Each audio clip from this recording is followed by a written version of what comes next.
The Galactic Intelligence Assessment was considered the most brutal intellectual challenge in known space. Administered by the Cerebral Institute of Kepler Station, it had humbled the greatest minds from 17 different star systems over the past century. Professor Zenthkar, whose species had evolved from pure thought energy, materialized his translucent form before the latest batch of candidates. The crystalline examination chamber held representatives from every major civilization.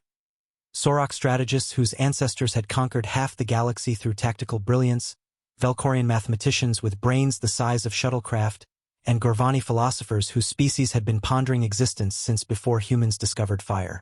At the back sat Dr. Amanda Walsh, the first human ever invited to take the assessment. She looked unremarkable compared to the beings around her. No crystalline neural processors, no biomechanical computation enhancement, just a woman in her 30s with tired eyes and a thermos of coffee. The assessment consists of 50 questions, Professor Zenthkar announced, his voice resonating directly in their minds. Each builds upon the previous, increasing in complexity exponentially. Question 1 typically requires an hour. Question 2 a full day. Question 3. He paused dramatically, his form flickering with what might have been amusement. No candidate in Institute history has ever passed question 3. The theoretical mathematics required exist beyond current understanding. Most species' neural architecture simply cannot process the dimensional relationships involved. The candidates shifted nervously. Even the Sorok, notorious for their arrogance, looked apprehensive. You may begin. Amanda opened her tablet, primitive by the room's standards, and started reading. Question 1 was about quantum probability matrices in 11-dimensional space. She solved it in 12 minutes while finishing her coffee.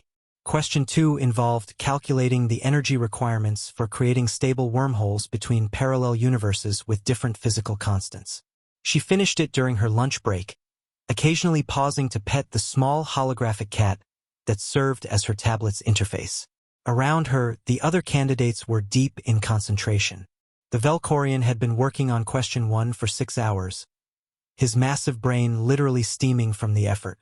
The Sorok had assembled what looked like a war council to tackle question 2 collectively. Professor Zenthkar materialized beside Amanda's desk as she started question 3. His translucent features showed curiosity, a rare emotion for his species. Fascinating approach, he murmured, watching her work. You're not using traditional mathematical frameworks at all. Amanda glanced up briefly. Traditional math assumes the universe follows rules. But humans learned early that sometimes you have to think like the universe is trying to mess with you. Question 3 involved proving whether consciousness could exist as a mathematical constant across infinite parallel realities. Amanda was treating it like a logic puzzle, drawing what looked like stick figures and flowcharts. Professor Zenthkar blinked, or performed the energy being equivalent. When he opened his consciousness again, Amanda had moved on to question 7. Impossible, he whispered, calling up her progress on his monitoring system. She'd solved questions 3 through 6 in the time it took him to process her unconventional methodology. By the end of the first day, Amanda was on question 15. The other candidates were still struggling with question 2. How? Professor Zenthkar materialized fully, abandoning his usual academic detachment. Amanda stretched and cracked her knuckles. Earth's a really weird place. We had to evolve brains that could handle living on a planet where physics sometimes seems like it's making things up as it goes along. Quantum mechanics, relativity, consciousness, parallel realities. We've been dealing with stuff that doesn't make logical sense for centuries. She gestured to her tablet, where question 23 was asking about the mathematical relationship between free will and determinism in 17 dimensions. Plus, we're really good at pattern recognition. Most of these questions aren't actually about the math. They're about recognizing that the universe has a sense of humor. By the second day, Amanda had reached question 35. The Institute's computer systems were struggling to generate problems complex enough to challenge her. Professor Zenthkar watched in fascination as she approached question 47. This question, he said, his voice barely audible, was designed to be theoretically unsolvable.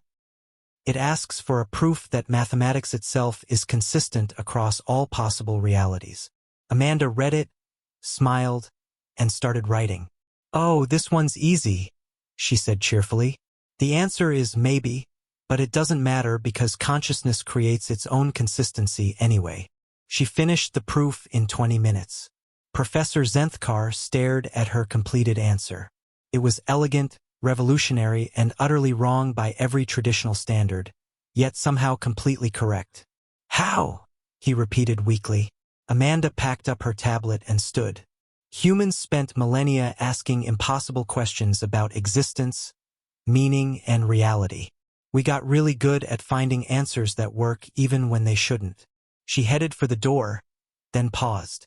"By the way, question 50 is about whether intelligence can transcend its own limitations, right? The answer's yes, but only if you're brave enough to admit you don't understand your own conclusions." The Institute later discovered she was right about question 50. They just never had anyone reach it before to check.